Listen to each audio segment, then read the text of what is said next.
Good morning everyone, I am Jeline Kilab and together with my partner Bianca Aiko, we are going to tackle about the fatty acid oxidation. So we have these learning objectives. First is to understand the process of fatty acid oxidation and its role in energy production. The second one is to describe the activation of fatty acids and their transport into mitochondria. The next one is to explain the B-oxidation cycle and how fatty acids are broken down into acetyl-CoA, NADH, and FADH2. Next is to understand how the products of B-oxidation contribute to ATP generation through the citric acid cycle and electric transportation. And the last one is to recognize the importance of fatty acid oxidation in energy-demanding tissues such as the heart. So what is fatty acid oxidation?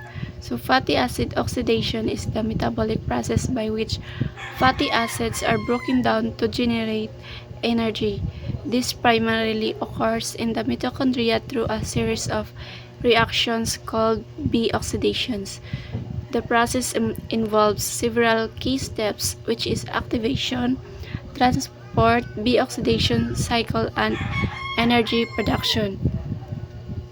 Fatty acid oxidation is how the body breaks down fats to make energy. So it happens mainly in the mitochondria through a process called B-oxidation. First is the fatty acids are activated and then transported into the mitochondria. Inside, they go through the B-oxidation cycle where they are broken down step by step into smaller parts called the acetyl-CoA. These parts help them produce energy that the body can use. So we have the two-step activation process. We have the formation of the acyl adenylate or acyl AMP, and the second one is the formation of the fatty acyl CoA. The first one is the formation of the acyl adenylate or acyl AMP. In the first step, adenine monophosphate from ATP is transferred to the fatty acid forming acyl AMP, and then the phosphate that is released during this reaction gets hydrolyzed into 2-orthophosphates, which drives the activation reaction to the next step. Fatty acid activation is the crucial first step that prepares free fatty acids for metabolism, especially for the B-oxidation. So, free fatty acids in the cytosol are chemically inactive and cannot be metabolized directly to become reactive.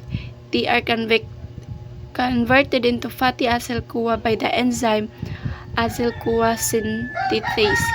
This reaction uses ATP and forms a high-energy thiester bond between the fatty acid and coenzyme A. This activation happens outside the mitochondria, usually on the outer mitochondrial membrane or in the cytosol. Once activated, fatty acyl-CoA can be transported into the mitochondria for B-oxidation, where it can be broken down to produce energy. So the next formation is the formation of fatty acyl-CoA. It is the second step by which the reaction between the acyl AMP and the coenzyme a molecule results in the formation of fatty acyl-CoA, and the AMP is released. To activate, the fatty acid is transported into the matrix of the mitochondria. The formation of acyl adenylate or acyl AMP is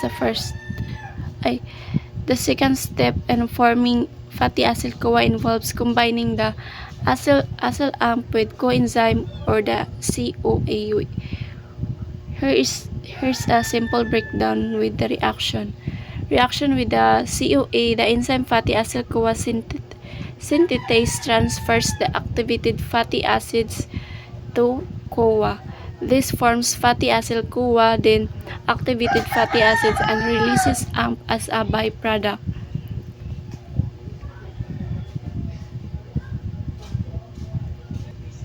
The next one is the transport into mitochondria.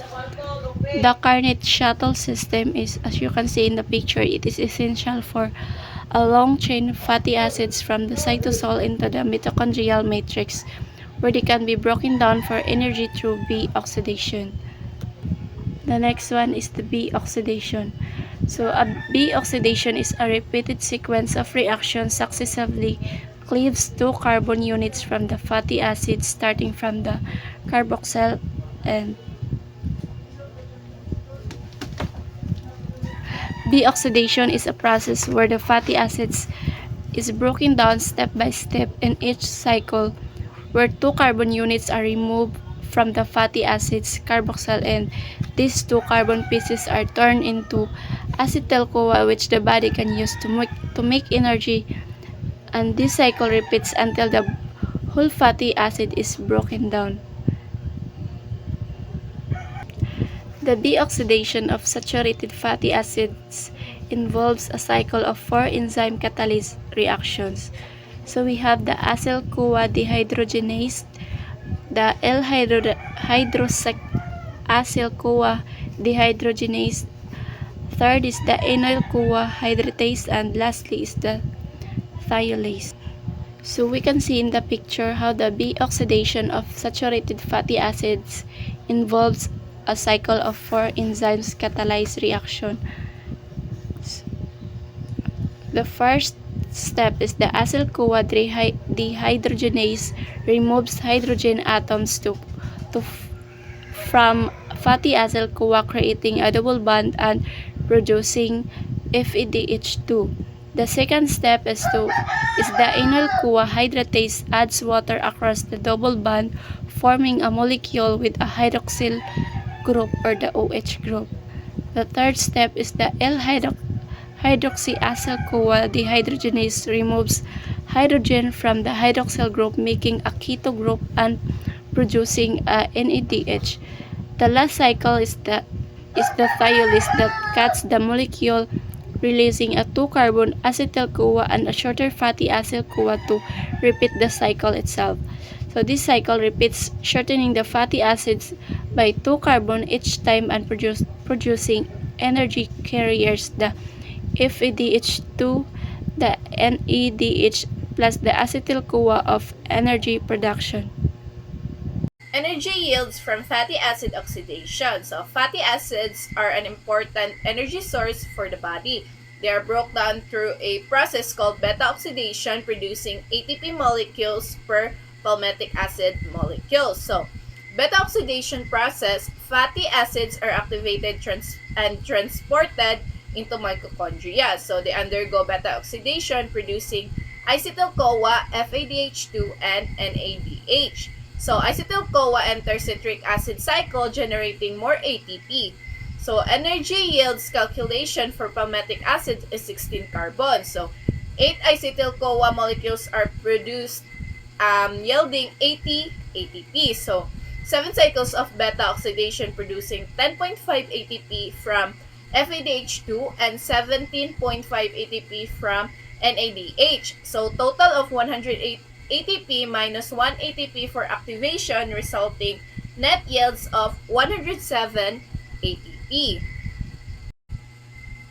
The oxidation of monounsaturated fatty acid is a process by which the body breaks down this fatty acid to produce energy. So, this process involves several steps. So, activation, beta oxidation, isomerization, and completion of oxidation. So, the fatty acid is activated and transported into mitochondria. So, beta oxidation begins. So, breaking down the fatty acid into smaller units. When a double bond is encountered, and isomerization steps occur to allow the process to continue. So, when the process completed, so producing acetyl-CoA units, which is then used to generate energy. Polyunsaturated fatty acids are healthy fats found in food like fish, nuts, and vegetable oil.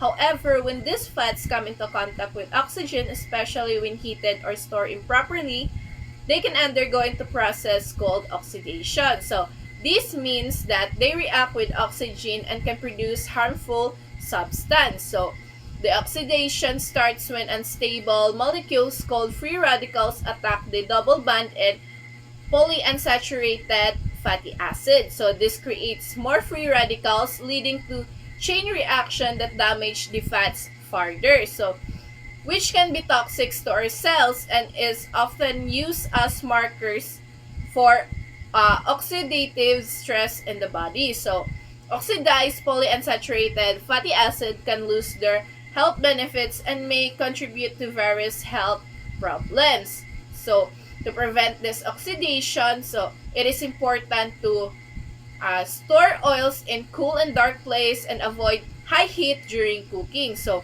antioxidants like vitamin E can also help protect polyunsaturated fatty acid from damage by neutralizing free radicals. Ketones. So the body produces ketones when it breaks down fat for energy instead of glucose. So glucose is the body's main energy source and it usually came from the carbohydrates in our diet. So however, when the body glucose levels are low, it starts to break down fat, releasing ketones into the bloodstream. So high ketone level can be problematic, especially for people with diabetes. So as it can lead to ketoacidosis. So ketoacidosis occurs when the body become acidic and toxic due to high ketone levels. So and it can life-threatening if left untreated. So the symptoms of high ketone levels include frequent urination, extreme thirsty, dry mouth, dehydration, and headache. So people with type 1 diabetic are particularly at risk of developing ketoacidosis due to their body not producing insulin.